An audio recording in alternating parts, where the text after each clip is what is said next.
A band put out one of the greatest albums in progressive rock, and they were already dead when it hit the shops.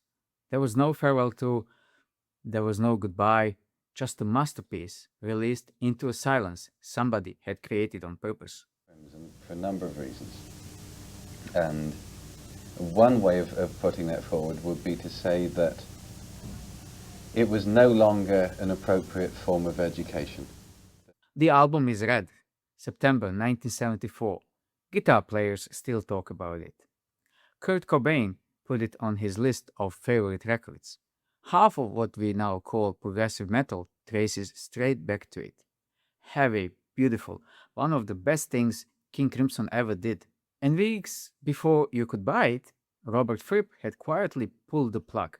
He told the press the band had, and I'm quoting him here, ceased to exist. Completely over, forever and ever.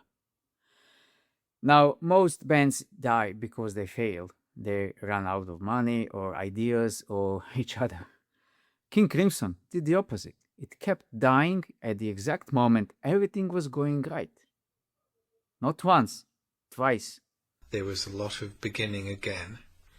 Very much a sense of this is a group which will speak with its own voice without any compromise whatsoever. And both times, the man holding the knife was the one person you think had the most to lose. So let's go back. Back to understand 1974. You have to understand the first time Fripp watched it all fall apart, in 1969, when the band was, by any sane measure, the most exciting new thing in Britain. July the 5th, 1969, Hyde Park, London. The Rolling Stones headlined a free concert that turns into a memorial for Brian Jones, who died 2 days earlier. Estimates of the crowd ran up toward 500,000 people, and the band given the job of warming all of them up, a group barely a few months old that almost nobody had heard on record. King Crimson. They opened with 21st Century Schizoid Man, and they walked off with half of London asking who they were. 3 months later, the debut album lands, and it's a landmark. But here's what the acclaim hides. Within weeks of changing music forever, the band starts tearing itself apart. They didn't want to stop King Crimson. They decided to leave. I was heartbroken. And I was so distressed. I offered to leave the group rather than the group break up. Ian had reservations. The original lineup plays its last show at the Fillmore West in San Francisco in December 1969, barely a year after forming. Ian McDonald and Michael Giles, two of the men who made that first record, walk away, worn down by the road and pulling against where Fripp wanted the music to go. Then Greg Lake, that voice, leaves too to form Emerson, Lake and Palmer. So count it up. Within about a year of the most acclaimed debut in the whole genre, Fripp had lost his singer, his drummer, and his multi-instrumentalist. Most people in his shoes quietly fold the tent.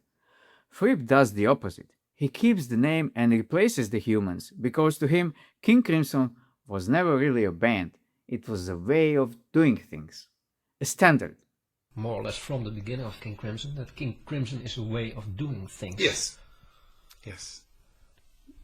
Well, you recognize that already from the beginning? That This is how it was set up. The people could change. The thing had to continue. Hold that thought, because it's the whole story. Fast forward to 1972, and Fripp does something genuinely mad. He builds what a lot of us would argue is the best version of King Crimson there ever was. And it's almost a different band entirely. And we actually know how he sold it, because he made the pitch to a drummer who was, at the time, riding high in one of the biggest bands in the country, Bill Bruford of Yes. Here's the offer in Fripp's own words. I'm proposing a band, and it has you in it. And it has a crazed, avant-garde, improvising drummer called Jamie Moore. And it has a violin player and the best young bass player in London called John Wetton. Do you want to be in it? Robert Fripp recalling his pitch to Bill Bruford. Bill has a remarkable amount of energy. He's a straightforward, honest, enthusiastic professional musician who should have lost his enthusiasm and turned it into cynicism years ago. And think about what Bruford did with that. He left Yes, a band right on the edge of its arena-filling peak, to join the group with a revolving door, because he wanted to be frightened instead of comfortable. I mean, Yes was an endless debate about should it be F natural in the bass with a G sharp on top from the organ, or should it be the other way round? In King Crimson, almost nothing was said. You're just supposed to know. The album they made in 1973, Larks in Aspic, sounds like heavy metal and chamber music having an argument. Nothing before it sounds like. And right on the cue, the pattern repeats. Jamie Moore walks away after one album to become a Buddhist monk. Genuinely. David Cross, the violinist, gets squeezed out as the music gets louder and heavier around him. By the time we reach Red in 1974, King Crimson is down to a trio. So picture the room where Red got made. This is a band recording a masterpiece while barely able to stand each other. And there's one moment in the studio that tells you everything. They've just cut the title track, the song Red, and Bruford has played what Fripp considers a defining drum part, a career highlight. And the drummer who played it doesn't even realize what just happened. Bill did not get the piece Red, where he had just played defining drum part. One of the highlights of my time working with Bill, he just didn't get what had happened. Well, we can sit on that for some time. The man playing the part can't hear the genius in it. And it got worse, because then they had to argue over who'd get the credit, and Fripp wasn't in a sharing mood. Well, look, if you want to use it and yet you don't know what you're dealing with, instead of sharing the publishing for writing it on this song, I will claim 100% of the publishing. That's the band in a nutshell. Brilliant, suspicious, exhausted, arguing over a song that would outlive all of them. There was even a Bruford diary entry that summer, an argument where he tells Fripp the band might as well just hire a session guitarist. That's how warm things were. And the record itself, it barely charted.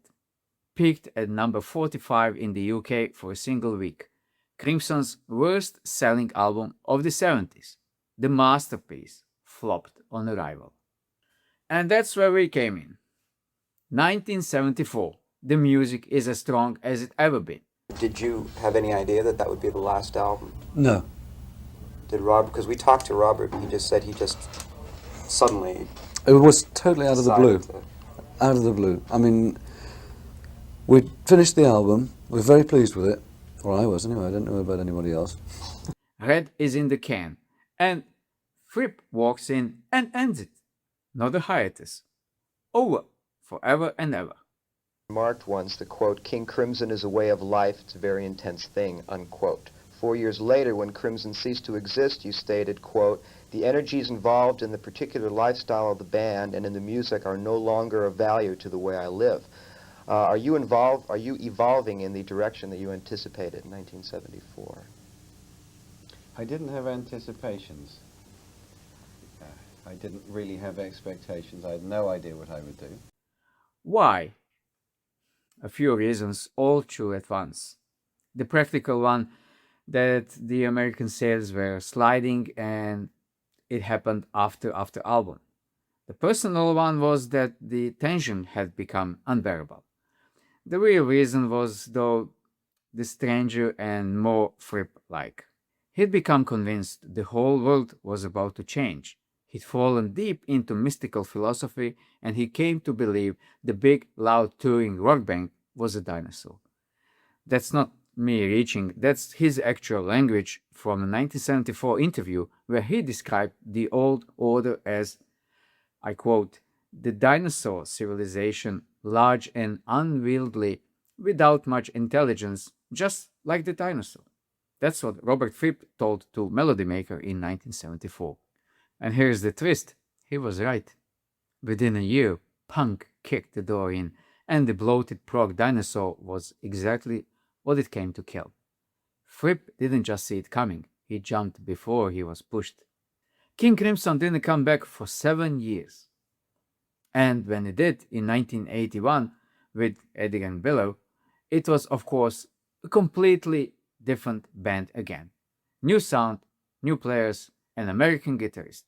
Because that was always the deal. The people are temporary, the idea survives. And the cool, beautiful irony, Red, the album that was dead before releasing, has only grown in stature. The opening guitar line on Starless, there is always a something for me, and it's never far from John. It's now routinely called Crimson's finest work since the debut. The thing Fripp walked away from became the thing he's most remembered for. So when people ask me what King Crimson actually is, I don't think it's a band. I think it's the only group in rock brave enough or cold enough to keep executing itself the second it gets comfortable. Twice they stood at the top of the mountain. Twice the man at the center looked at the view and decided the only honest thing was to jump. Most bands die because they can't go on. King Crimson died because Robert Fripp refused to coast. If you're on the other half of the story, the album that started it all in '69, I made that one too. So you can check that video also. Thank you for watching this. It's been a great pleasure. Thank you.